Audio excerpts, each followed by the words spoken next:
फिर हमारा एल्डर सोचने लगता है इसमें कोई हैरान की बात नहीं है कि स्टीवर्ट जॉर्ज सेक्स मास्टर बनना छोड़कर वापस आना चाहता था। ये वाकई में एक ऐसी जगह है जो हर किसी के दिल में रह जाती है। फिर हमारा स्टीवर्ट हंसता है और बोलता है सब लोग टेंशन मत लो, ये बस पर्पस है, हमारी डिफेंस फॉर्मेशन पर अटैक कर रहे हैं, कोई बड़ी बात नहीं है। ओल्ड मैन हैरान हो जाता है और बोलता है प्योर श्योर, क्या वो इंटरनल एक्सपर्ट के ग्रुप है? ये तो बुरा है, ऑर्डिनरी फॉर्मेशन इंटरनल एक्सपर्ट के सामने बिल्कुल भी काम नहीं आती है। हमारे स्टीवर्ट बोलता है टेंशन मत लो, इस बुढ़े ने काफी पहले ही कैलकुलेट कर लिया था कि तुम वेस्टर्न स्टेट से भाग के यहाँ टिवानवे के रास्ते लोगे, इसीलिए 3 महीने पहले ही मैंने ये लोगों के से अर्थात अटैक और डिफेंस फॉर्मेशन लगवा ली थी। सब 7th ग्रेड से ऊपर की हैं और ऊपर से ये होली स्पिरिट स्टोन से सेट की गई है। साथ ही एडर ली और बाकी लोग फॉर्मेशन के अंदर से डिफेंस कर रहे हैं, तो उनके वो 100 मिनियंस कुछ भी नहीं कर पाएंगे। क्या 100 मिनियंस? आखिर यह आदमी है कौन? 100 एक्सपर्ट उसकी नजर में बस 100 मिनियंस है। क्या गुरूर बारी टोन है? उसकी कल्टीवेशन देखो तो सिर्फ एक रेडियन स्टेज पर ही है, कोई खास बात भी नहीं है। क्या ये भी उस ग्रेट वर्नेवल जैसा कोई कैरेक्टर है जो जानबूझकर कमजोर बनकर दिखाता है, जबकि असल में एक प्राइसलेस एक्सपर्ट हो सकता है? सर, आखिर मैं आपका नाम पूछ सकता हूँ कि आप कौन हो? तो बताता है मैं हूँ लिंग बोनचोंग,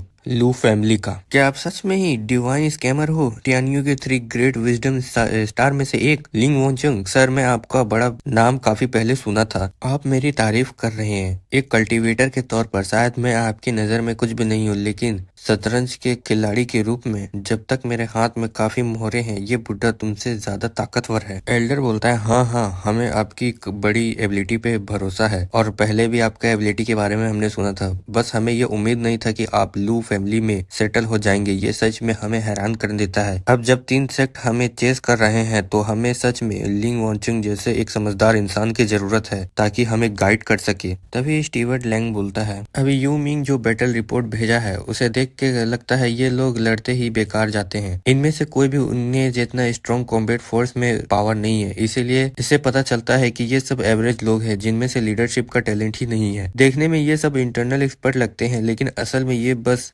डेली रेट की तरह है। बिल्कुल भी माइनस के ग्रुप से कोई फर्क नहीं पड़ता। ऐसे लोगों से निपटने में सबसे आसान होता है पहले ही ड्रम पे जोश बढ़ाते हैं और दूसरे पे कम हो जाती है, तीसरे पे पूरी तरह थक जाते हैं और 3 बार लड़ाई के बाद ये खुद ही पीछे हट जाते हैं। इसीलिए बिल्कुल टेंशन मत लो, ये लोग बहुत जल्दी सीधा घर लौट जाएंगे। फिर एल्डर बोलता है लेकिन मिस्टर लैंग, जो यू मिंग आपने मेंशन किया है, क्या वो 7 एपेचर का एग्जीक्यूट हार्ट का डिसाइपल है? यू ग्लुकी है? बिल्कुल सही, तुम्हें उसका नाम सुना है। हाँ, पहले यू ग्लुकी ने हॉल वैली के लिए एक बेकार ढूंढने के चक्कर में मैं मेरी डीमन स्कैमिंग सेट ज्वाइन करना चाह रहा था, लेकिन भले ही वो इंटेलिजेंट था, उसकी एप्टीट्यूड कम थी, इसीलिए सेट ने उसे ज्यादा पसंद नहीं किया। बाद में लोगों ने उसे टियान्यू के 3 ग्रेट विजडम स्टार में से एक कहा और ये बिल्कुल डिजर्व भी करता है। साजिश और प्लानिंग के मामले में वाकई में उससे बेहतर बहुत कम लोग होंगे। मुझे ये उम्मीद नहीं था कि उसका डिसाइबल ल्यू फैमिली में होगा। क्या इसका मतलब यह है नहीं है कि ल्यू फैमिली ने 3 ग्रेट विजडम स्टार में से 2 को एडवर्टाइज के रूप में इकट्ठा कर लिया है? तभी तो इतनी तेजी से रफ्तार से डेवलप्ड हुई है और कोई हैरान की बात भी नहीं है। तभी हमारे एल्डर्स आ जाते हैं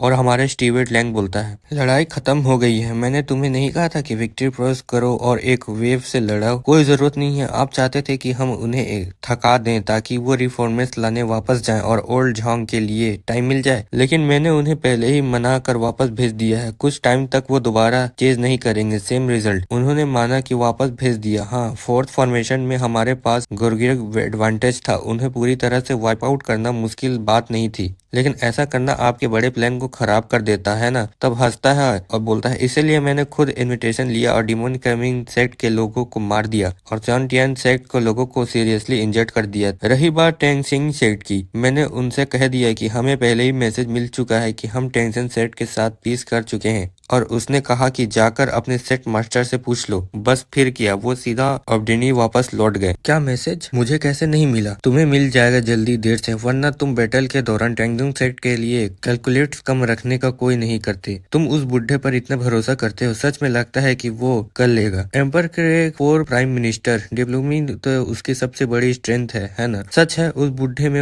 एबिलिटी वाकई में। हाँ मिस्टर लेंग, आप अभी भी किस बारे में बात कर रहे थे? फैमिली हेड, सच बताऊं तो 2 महीने पहले ही उस बुढ़े जोंग चेंग फेंग ने मुझे मैसेज भेजा था। वो अपनी विदेश यात्रा से फाइनली वापस आ रहा है। क्या स्टीवन जुगे वापस आ रहे हैं? मैंने उनसे रिसेंटली सारी बातें बता दी थी और अपना पूरा प्लान भी क्लियर कर दिया था। मैंने उसे कहा था कि ये पहले ही यहाँ वापस ना आए बल्कि सीधा टैंगजिन सेट जाए। क्या टैंगजिन सेट? हाँ, टैंगजिन सेट असल में लू फैमिली के पास सिर्फ 2 ही विजडम स्टार नहीं है, तीसरा विजडम स्टार भी मौजूद है। उसकी मेहनती जुबान के साथ वो तुम सबकी जान बचा सकता है। मतलब इस बार 20 के ग्रेट विजडम स्टार के साथ काम कर रहे हैं। हम पक्का तुम्हें सिचुएशन पलटने में मदद कर सकते हैं, 3 सेट के प्रेशर से निकलने में सकते हैं और इस जंग को खत्म कर सकते हैं। वरना अगर फैमिली हेड सिर्फ जज्बात में ही आकर पूरी फैमिली को रिस्क में डालकर तुम्हें बचाता तो हम इतनी आसानी से कभी एग्री नहीं करते। तभी हमारा सीन चेंज होता है दरबार का और हम देख हमारा जुगे दिखता है और सेक लीडर बोलता है टियानियो का नंबर 1 नोबल हाउस लू फैमिली का ग्रैंड स्टीवर्ड जुगे चेंग फेंग। कितनी अच्छी बात है। टियानियो एम्पायर का